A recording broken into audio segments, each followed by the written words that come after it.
According to the esteemed Dr. Anthony Fauci, who had been described by Al Jazeera very early in the global public health crisis as the most trusted voice for separating fact from fiction, the most likely scenario for the proximal origins of the novel virus that has been attributed to more fatalities worldwide than Adolf Hitler in the Holocaust is that it had quite naturally spilled over from an animal host to a human. However, most concerning about Dr. Fauci, the esteemed Dr. Anthony Fauci's claims, especially as a scientist, is that he never advances a specific scientific argument, nor appears to hold in his head any scientific argument, and only suggests that this theory is what the evidence supports, and asks that you trust him because he is, of course, a doctor.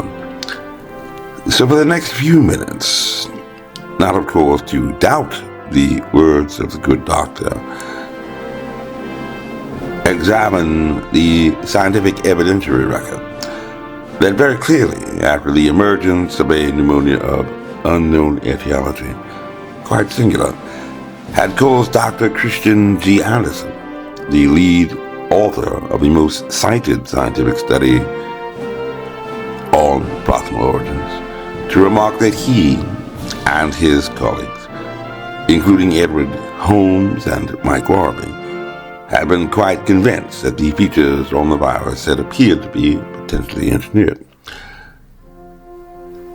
In full disclosure, of course, Dr. Anderson of Scripps Research had never before worked on coronavirus research, making him a very odd choice to be the lead author in a study on the proximal origins of this particular coronavirus.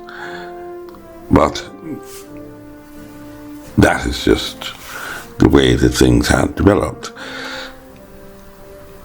But proceeding on, according to the World Health Organization, which had dispatched 1,800 teams of at least 5 epidemiologists to the source of the outbreak in February 2020 to engage in empirical inquiry, boots on the ground, eyes on the objective, the manpower equivalent of 2 military maneuver brigades, over 5,000 persons, including experts from 25 different nations, 125 different nations, engaged in painstaking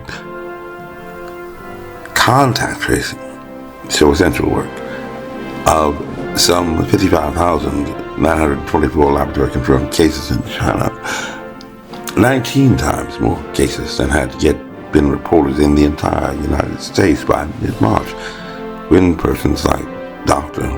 Ralph Northam, the only physician serving as state government at the time, had begun locking down their states to avoid infection from this dreaded virus. According to these World Health experts on health, alignment of the full-length genome sequence of the COVID-19 virus and other available genomes of beta coronavirus showed the closest relationship was with the bat SARS-like coronavirus strain. The bat SARS-like coronavirus strain, bat CoV rat G13, identity 96%.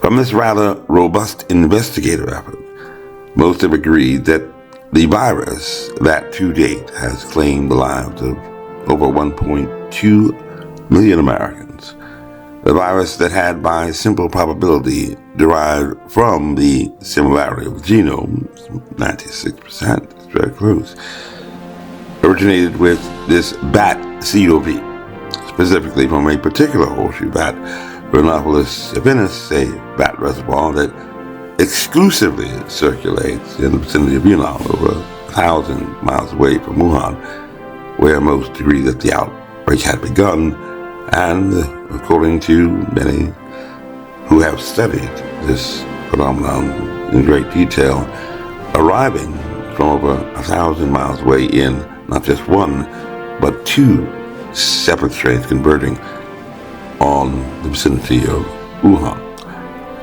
to set off a pandemic.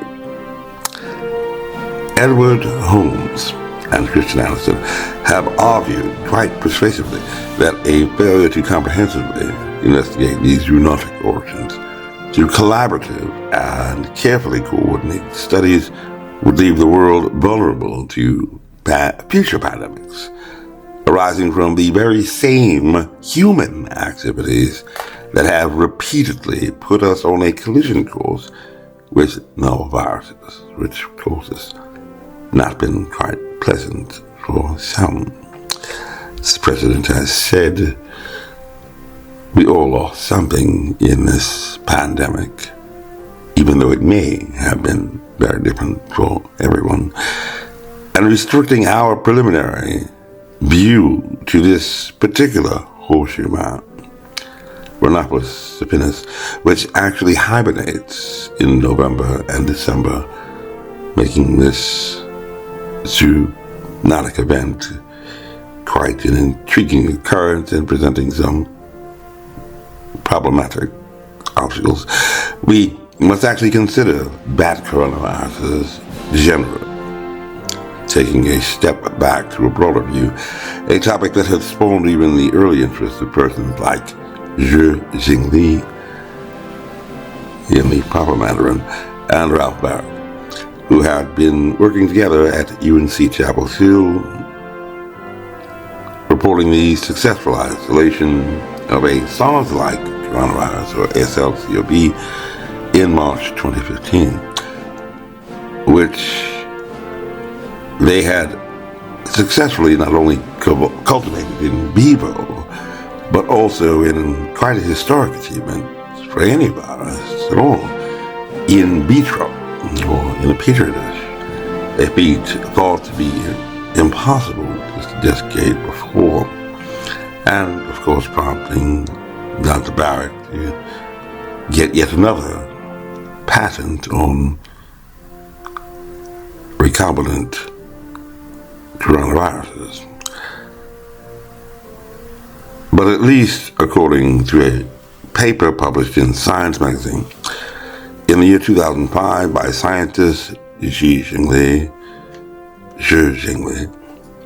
and Zhang Shuyi from Wuhan Institute of Virology, location of interesting notoriety, under the Chinese Academy of Science, they had concluded that, and I quote, the SARS-like CoV carried by bats is not contagious to humans. Not contagious to humans. This, as readers of the New York Post in August 2020 may be aware, was the fault of a student named Li Zhu, which he had published in his master's thesis in May 2013, specifically, however, citing to the works of a medical doctor named Wing Dong Li, who had, with Zhu Zhengli, published this article titled "Bats Are Natural Reservoirs of SARS-like Coronaviruses," a title that seems to run quite contrary to the student's claims that these medical researchers had stated that SARS-like CoV carried by bats is not contagious to humans. And this seeming contradiction requires further elaboration. Go to the source rather than just simply speculating. And if you were to acquire a copy of this particular publication, which is available for purchase online, purchase the entire magazine. It's Christmas-colored coronaviruses on the front. Years before, around Christmas, a coronavirus took over the world. There is a distinction made, at least for clinicians and researchers, where these very specific terms are important, between bat coronaviruses or bat COVs and SARS-like coronaviruses or SL-CoVs. Two entirely different phenomena. The same, but only different, which this article in rather extraneous detail goes on to further explain, which I shall not hear, in language with which only a person with sufficient background, of course, insight, might comprehend. Unfortunately, only 6% of students that go on to a baccalaureate degree conferring institution shall study. Only 2% of those will go on to further studying graduate work. So most of us, this biology nonsense from our minds is really quite foreign, almost alien. However, at no point, if you were to take the time to read this particular article, at no point does this paper expressly make the claim, as did this master's thesis by a student, that the SARS-like CoV carried by bats is not contagious. Humans. It's not in those words. Rather, this research article focuses upon a very particular region along the genome strain, the ORF or ORF region, to be very, very common, where we find what are described as receptor binding proteins. And some may recall quite a bit of discussion throughout the pandemic on the topic of spike proteins, the angiotensin converting enzyme 2 or ACE2, the recombinant binding domain or RBD, wonderful words to add to our pandemic lexicon and vocabulary to sound intelligent when out at soirees with our friends, if we dare to go out during a lethal pandemic. This is the region along the genome strand that facilitates the ability of the coronavirus to bind with a living host. We can think of it as something like a lockbox. A lockbox or key house for keys that unlock the door to the possibility of infection. Given, of course, a sufficient exposure to the virus and introduction of a sufficient infectious dose, a quantum that, according to the CDC, curiously, even 4 years after the declaration of the pandemic, remains unknown. Imagine yourself at a car dealership, and there's a box with a whole bunch of keys. But these keys will only be for the cars that are inside that showroom. And those keys belong to particular cars, so that they are not interchangeable. However, this key house only has keys for the ORF region, or IF region. This key house only has keys for certain doorways, generally limited to the species that the virus infects. And hence a bat infected with a bat coronavirus has the potential, perhaps, to infect another bat. Definitely the same species, possibly, because of similarity, another bat.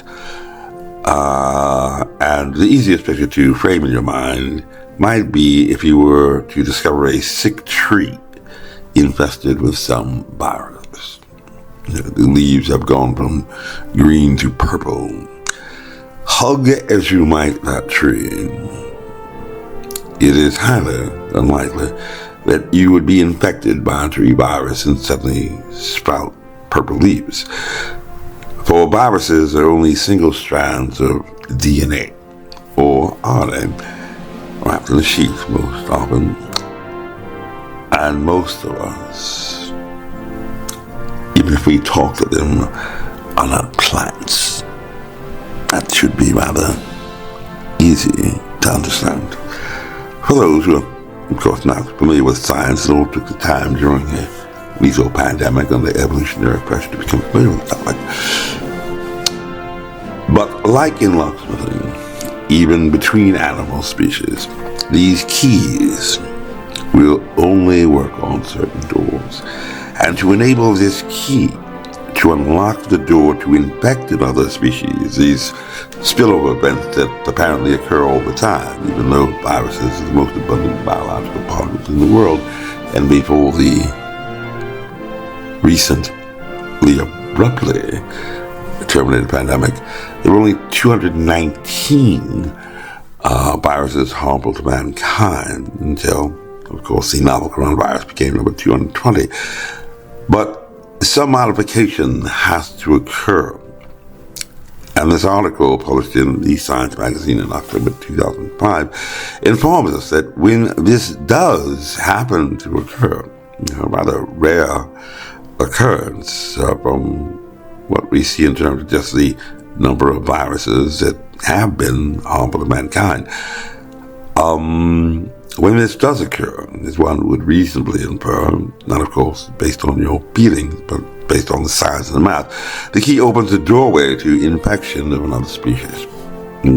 Cholera, demonstratum, and also quite easily done. The natural spillover, as it has been described, or zoonosis event, will have occurred. However, when this does occur, the result most oftentimes is unilateral, and so the newly adapted virus lacks the ability to return to infect the species of the reservoir source. It can go one way, start infecting humans, but it's not going to go back to, let's just say it was a bat that caused a human infection. So he can give you cooties, but you can't give him cooties back. And we did have infections going from humans, apparently, to different species, perhaps also spilling over, or perhaps because of some other cause. We cannot say. We have not really studied the event in any great detail.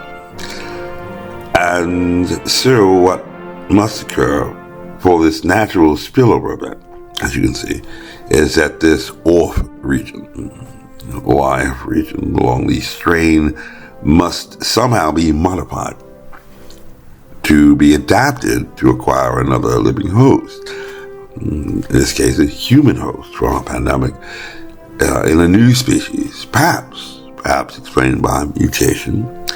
At least that would be the anecdotal inference. And post-pandemic, most are familiar with the topic of mutant variants that have spawned variants of concern, such as the Delta variant, the most contagious virus that Dr. Michelle Walensky had ever seen, of course, until the emergence of the Omicron, which was apparently even more contagious somehow, even though measles and chickenpox, which he had compared the Omicron, 90% about the maximum in contagiousness that a virus could get, but somehow the Omicron apparently was infecting 100% of people who came in contact, which clearly did not occur. Nonetheless, this research paper informs us of two things. Science magazine, October 28th, 2005. First, even with SARS, which shared familiarity with bat coronavirus, also located in Yunnan, no scientist to date has been able to locate any intermediary source that had experienced a natural spillover before this coronavirus, SARS-CoV, had developed into the first severe acute respiratory syndrome, or SARS, outbreak in Hong Kong in 2003, which intriguingly, however, was accompanied by the emergence between 2003 and 2005 of a total of 5 new SARS-like coronaviruses, 4 of which are now 30% of our common colds, introduced to this rather active population of coronaviruses. just starting in 2003, as if something had changed, perhaps with climate change. And second, this article, if you bother to read it, because you just love to read before you go to bed, of course, the modifications to the OFF region had been so very drastic, not just simple deletions or replacements or insertions, that scientists had claimed that the aberration had warranted the recognition of a classification of SARS-like coronaviruses, or SLCOVs, that was distinct and separate from bat coronaviruses, or bat COVs. So when we're talking about SARS-like coronaviruses and bat coronaviruses, we are talking literally about apples and oranges, two different things. No, of course, very similar to all coronaviruses, but some people thought that the flu was a coronavirus, so that somewhat speaks to our knowledge of science and biology. But let's make this picture even simpler to understand. For our visual learners, for our spectator sports fans, maybe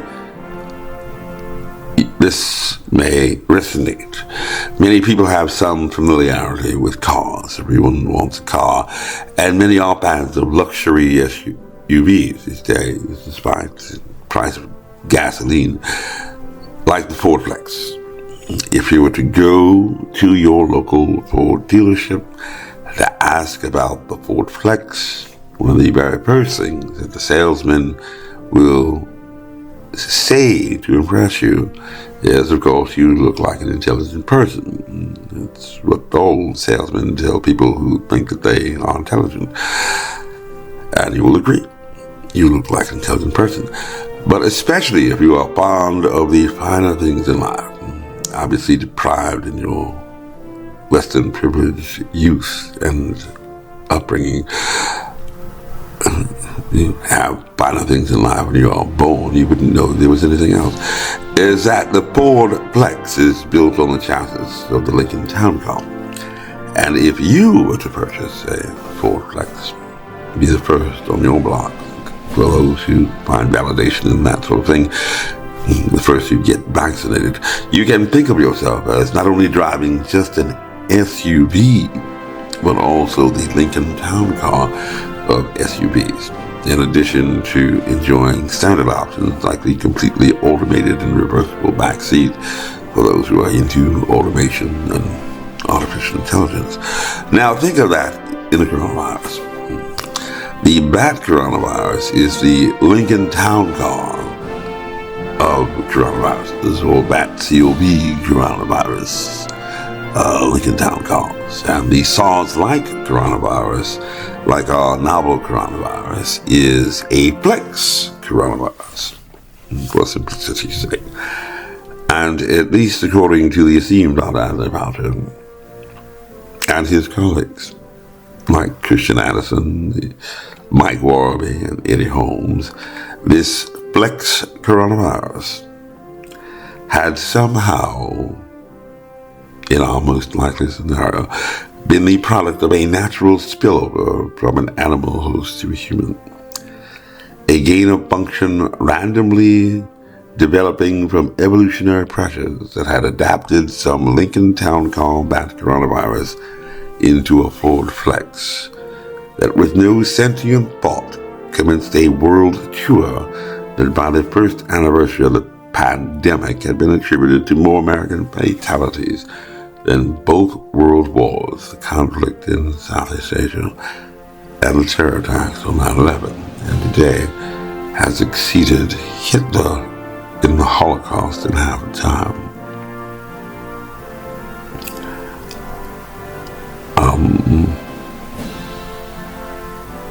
Have you driven forward lately? You look like an intelligent person, and perhaps we need to get these coronaviruses to work in Detroit to improve our automobile production. Well, they seem to have incredible engineering potential. And if you are as smart as a coronavirus, it's try to wonder that you're not working at NASA, or perhaps one day discovering the cure for cancer.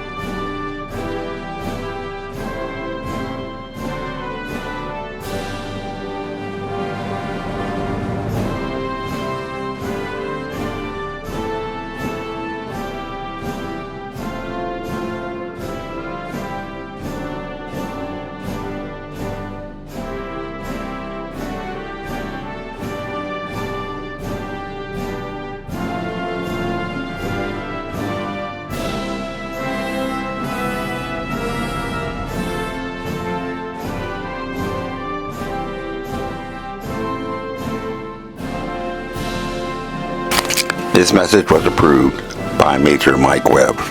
Honest.